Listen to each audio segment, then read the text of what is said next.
As a kid growing up in the river in Tucson, I didn't know it was a river. I just thought it was a wash, a ditch. So when the Heritage Project, which reintroduced effluent water into the dry bed of the Santa Cruz, got turned on in 2019, with the water came all these wildflower species, all these bird species that I'd never seen on the river before, but that were like voluntarily coming back to the space because the water was there. It was like I watched a miracle happen because I look down in the river now and I see a cottonwood tree, and that hasn't been there for 100 years, and I never thought that they could be there. We start off with kind of a little bit of grounding and welcoming, letting the land introduce itself to us, the practice of arrival. Other thing that's way more relevant to my life than like these Englishmen. Ready, set. Once we're in there, it's all about fun and curiosity and vulnerability and the hummingbirds that are behind us that I'm watching right now, and it's all of those things.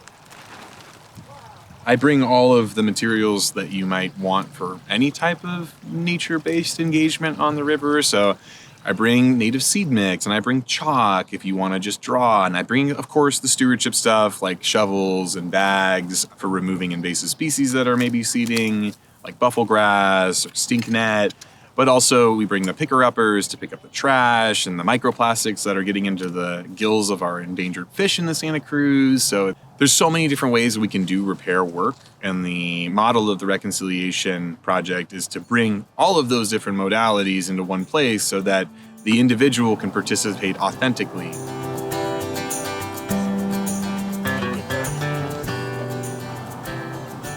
The Anza Trail wouldn't be here without the Santa Cruz River, and I think that the Anza Trail is just a page and a chapter of the story of the river, and I think it really is a great way of thinking about movement. You know, movement's been happening on the river for thousands of years.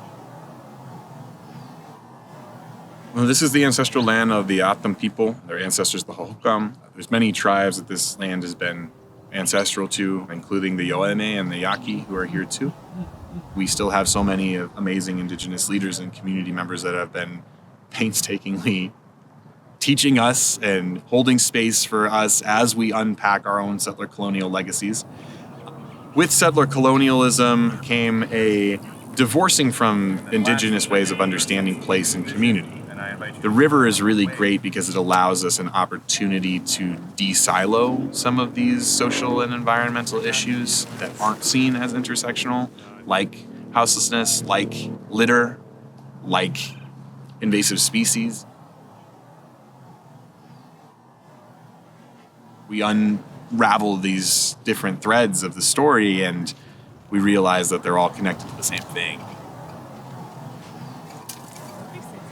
The more of an intersectional understanding you have of this place, the better you can advocate and plan for the futures that we're going to be moving into. The impetus of this project was I wanted to look at a wildflower and there was a polar pop on top of it. You know, I was like, I picked up trash as a conduit so that I could get to where I wanted to go.